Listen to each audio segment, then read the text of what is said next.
Hello student.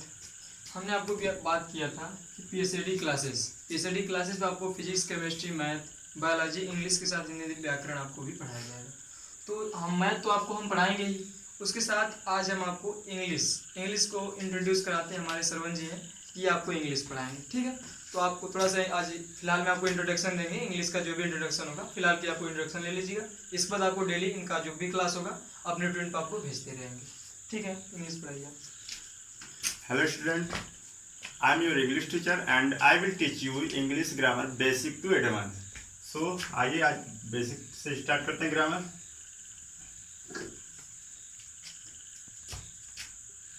Grammar सबसे पहले हम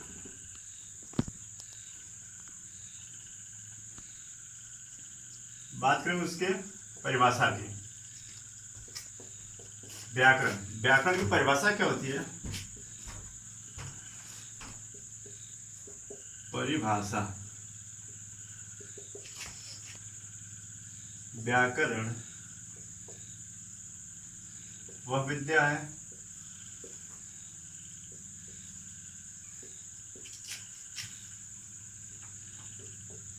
जिसके द्वारा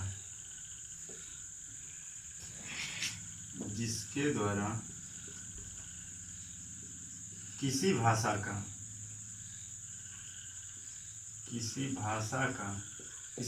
को व्याकरण वह विद्या है जिसके द्वारा किसी भाषा को शुद्ध लिखना,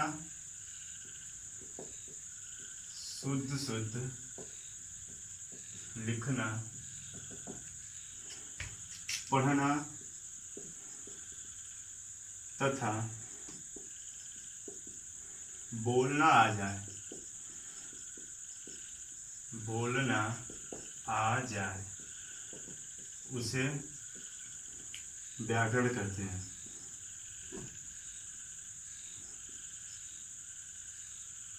व्याकरण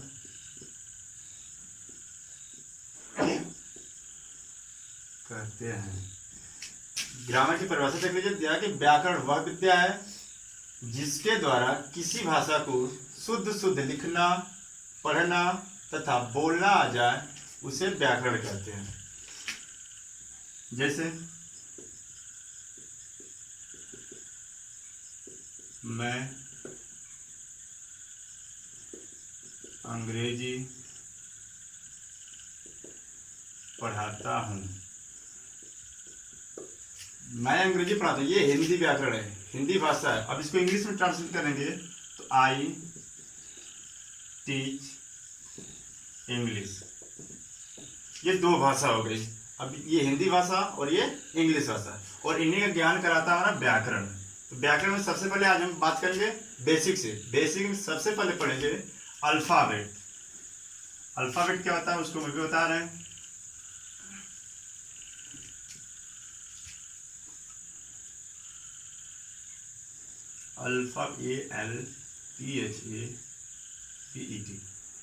ALPHABET। अल्फाबेट की डिफिनेशन क्या होती है? जब ए से जेड तक के लेटर्स मीन्स अक्षर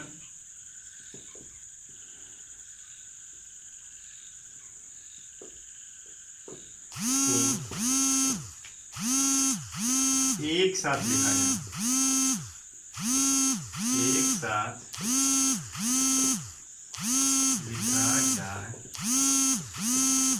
उसे अल्फाबेट कहते हैं, यानी वर्णमाला।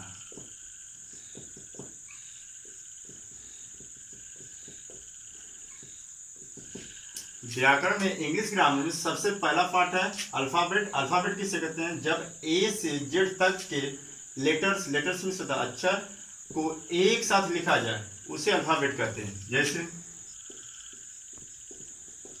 ए बी सी डी डॉट करके पूरा जेड तक, ये पूरा ए टू जेड को जब एक साथ लिखेंगे तो अल्फाबेट होगा। अब अल्फाबेट के दो भाग होते हैं। अल्फाबेट के दो भाग होते हैं।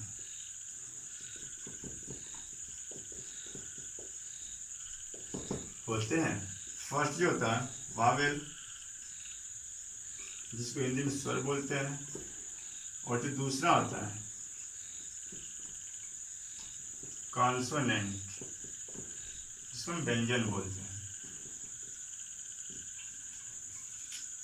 वावेल जो होता है 5 होते हैं, ए, ई, आई, ओ, यू, और बाकी जो 21 होते हैं उसको व्यंजन कहते हैं। बी, सी,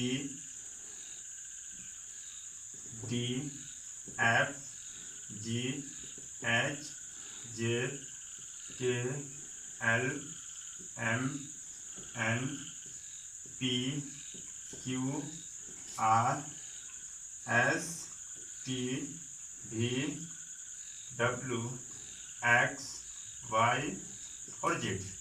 ये टोटल अल्फाबेट में टोटल 26 अक्षर होते हैं, और इन 26 अक्षर के 2 भाग होते हैं। पहला होता है वावेल, दूसरा होता है कॉन्सोनेंट। जो वावेल होता है वह 5 टाइप का होता है, जिसमें फर्स्ट है ए, सेकंड ई, फिर आई, ओ, यू। और जो कॉन्सोनेंट होता है व्यंजन, व्यंजन में कितने 21 होते हैं। पहला होता है B, C, D, F, G, H, J, K, L, M, N, P, Q, R, S, T, V, W, X, Y और जेड। ये व्यंजन होते हैं। अगर कोई पूछे कि वावेल की डिफिनेशन क्या होती है, वावेल, वावेल मीन्स होता है स्वर।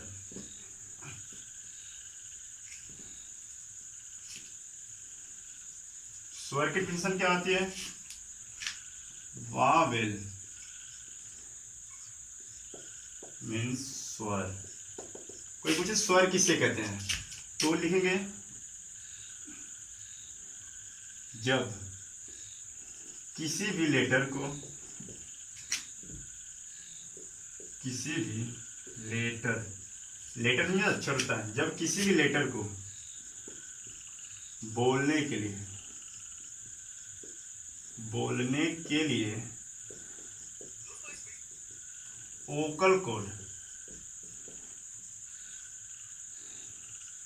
वोकल कोड की आवश्यकता पड़ती है, वोकल कोड की आवश्यकता पड़ती है, उसे वावेल कहते हैं। डिफिनेशन क्या है कि जब किसी भी लेटर को बोलने के लिए वोकल कोड, वोकल कोड क्या होता है, जिसको हम भोजपुरी भाषा में घेंटी बोलते हैं, जिसके बोलते हैं वोकल कोड, वोकल कोड की आवश्यकता पड़ती है, उसे वावेल कहते हैं। वावेल 5 होते हैं, जैसे ए, ई, आई, ओ, यू। इन किसी भी लेटर को अगर बोलेंगे तो सिर्फ वोकल कोड, ये वोकल कोड होता है। यहाँ पे झंझनाहट होगी, जब जैसे बोलना है अ बोलना है या ऊ बोलना है, या तो कोई हिंदी में जो होता है, व्याकरण में जो होता है, हिंदी व्याकरण में उसमें जो 12 खड़ी मात्राएं होती हैं वो भी स्वर होती है। उसमें चाहे अ बोलना हो, अ, आ, ई, उ, चाहे टोटल जाके जितना भी बोलना हो, अगर किसी भी लेटर को बोलेंगे तो सिर्फ वोकल कोड की आवश्यकता पड़ेगी, और यहाँ पे झंझनाहट होती है। और उसी तरह डिफिनेशन जो होती है स्वर, ये कॉन्सोनेंट की, तो कॉन्सोनेंट की डिफिनेशन देख लीजिए। कॉन्सोनेंट, कॉन्सोनेंट होता है व्यंजन। व्यंजन की डिफिनेशन क्या है? जब किसी भी लेटर्स को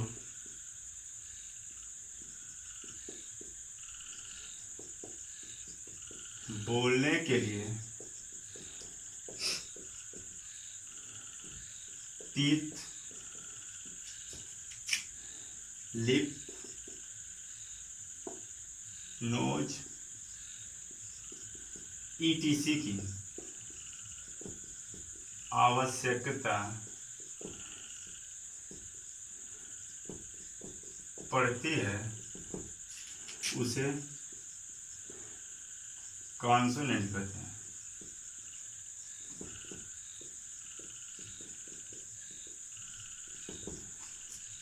यहाँ पे कॉन्सोनेंट होता है व्यंजन। व्यंजन किसे कहते हैं? जब किसी भी लेटर को बोलने के लिए टीथ मीन्स होता है दांत, लिप मीन्स होता है ओठ और नोज मीन्स होता है नाक, ईटीसी की आवश्यकता पड़ती है, उसे कॉन्सोनेंट यानी व्यंजन कहते हैं। जैसे